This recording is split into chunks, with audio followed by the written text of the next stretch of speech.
good afternoon, Body Lab family. Hey, this is your boy, Coach Reggie. Good friend of mine, Dr. Eric, my personal chiropractor. This guy's keeping me nice and straight and aligned. Doing my best. But also a great resource of information. I mean, just the conversations we have, the wisdom that he's able to share with me. We literally just finished playing 9 holes. I'm not going to go into score or anything like that. Doesn't have anything to do with what we're talking about. Keep that to yourself. But what we were talking about, very important, just the importance of the immune system, right? We're all living in this day and time of COVID and being aware of that. But where is the fine line? Right. Where is the line of being cautious and preventative and being fearful, right? And so those are the things we were talking about. And you know, I think the media has gotten to the point where it's all negative news because people click on negative news, right? And what I've seen is patients that are scared that shouldn't be. Now, I'm not saying it's nothing. It is something, and we need to be aware of it and be diligent. But there's a lot of people that are scared, not leaving their house, and there's really no reason to be scared.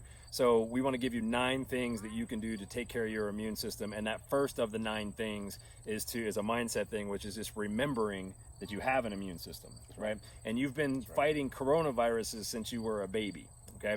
Your body is designed to fight this type of family of virus.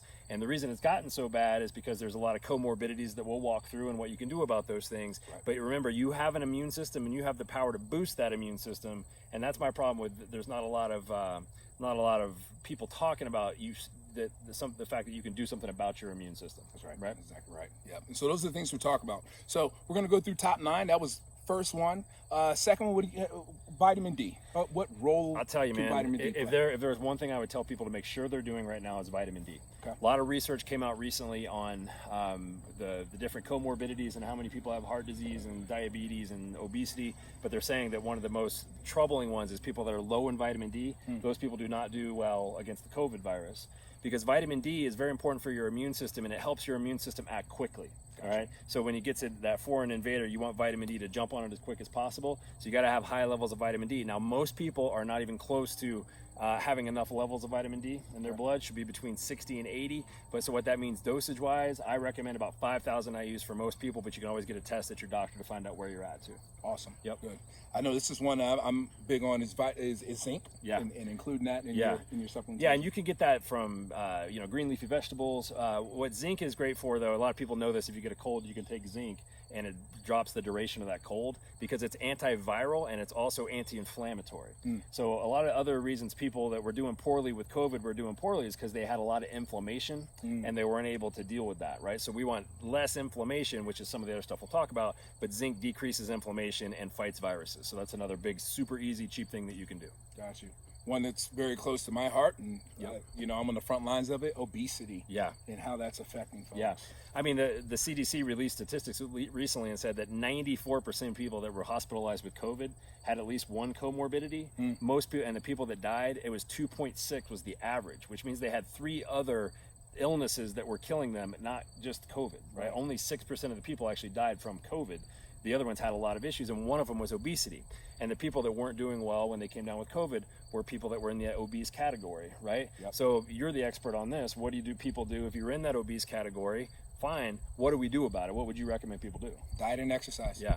Diet and exercise. Absolutely. It's as simple as that. So restricting, starting to decrease calories and move more. And that's the thing I tell people, start moving more, start getting those positive habits going in your life. That's correct. Yep. Awesome. Blood pressure. Yeah, okay, that was the other one. So the biggest category of comorbidities for people hospitalized with COVID was high blood pressure. And a lot of people think, well, my mom had it, I'm going to have it, there's nothing I can do about it. But that's actually not true. Most high blood pressure comes from inflammation of the large arteries. So 2 things you can do to prevent inflammation or decrease inflammation. Number 1, just like you said, exercise decreases blood pressure. Okay, and that's huge. Yep. The second thing is chiropractic adjustments decrease blood pressure. There was a study that was published in the Journal of Hypertension and found that people that got an upper cervical adjustment, because this is the part of your brainstem that controls blood pressure, those people lowered their blood pressure better than people on 2-drug combination therapy. Wow. Yeah, and that's peer-reviewed study. Wow. So there's things that you can do to lower your blood pressure naturally. Awesome. Yep. So I know you were talking about comorbidities, diabetes, a chronic problem in our society right now. I mean, really, they could have the red ticker for that, and it would far out succeed the numbers for COVID. Yeah. How come that isn't the hot Right. Nobody's really talking about that. And again, that's the key. So if you have diabetes, you have a bigger chance of having a poor outcome with COVID. So what can you do about diabetes? Type 2 diabetes especially. I've seen people over 20 years reverse type 2 diabetes. I have a patient named Art, who, this is an extreme example. 84-year-old guy, had type 2 diabetes for 20 years. What did we do? Changed his diet, stopped eating the sugar that he was eating, got his pancreas working to secrete insulin the way it was supposed to, reversed his diabetes within 2 weeks. And this isn't one person over 20 years. I've seen dozens and dozens of people do that over 20 years, and it all goes back to that diet and exercise. Got you. Right? Yeah. The heart behind, even while we're even talking, is not that COVID is a hoax or anything like that, but more just the fear factor that's built behind that. Yeah. How do people get over the fear of it, and what's the best course of action to work through that? I'll tell you, the reason that's the next step is getting out of fear. If we live in fear, fear decreases the function of your immune system. Fear puts you in fight or flight, okay, which is a stress response. And when you're in fight or flight, your immune system goes down. Cortisol level gets secreted, all kinds of things happen, and your immune system goes down. So living in fear is not good, right? So what I say for people to get over that is, number one, look at the facts, all right, and for heaven's sake, turn off the news. Because again, the only thing you're going to hear on the news is negative, negative, negative, negative, because it's been proven. People click on negative things 10 times more than they click on positive things, right? Yeah. So, if you're around people that are always talking about it and always talking about fear and paranoia, then you got to turn that off and take a step back for a little bit. And I always say you can either operate in fear or you can operate in faith. I choose to operate in the faith that is in my, or in the power, faith in the power that's in my body already. Amen. And I want to do the things that I can do to build my immune system from the inside out. And that's a much more empowering place to come. It takes you out of that fight or flight, and it's going to help your immune system in the long run. That's awesome, brother. Yep. And then the last one, I always say there's a difference between getting sleep and getting rest. So for rest, good course of action to get rest, and what impact does that have on you? Exactly. So sleep is like, it restores your body. If you're not sleeping, you're not healing. I always tell people, and you want to be, average American only gets 5.5 hours of sleep. You need between 7 and 8 hours for most people. So really simple things you can do for sleep. Number one, go to bed earlier. I mean, this is simple stuff, but like literally be disciplined and go into bed a little bit earlier. Instead of watching that one more Netflix show, turn it off, go to bed, get another hour of sleep. Another thing is you want to be sleeping in total darkness if you can, and sleeping where it's cool. Like we're designed to kind of be in caves, right? And that's the way you want your setup to be. So if you can have that proper, what I call sleep hygiene, that's going to make a big difference. And the last thing is caffeine. No caffeine after 4 o'clock in the afternoon. That's been shown if you do caffeine after 4 o'clock in the afternoon, it's going to keep you up at night. So working on making your sleep a priority is really big. Making your sleep a priority. I'm always sure I'm getting at least 7 to 8 hours of sleep at night.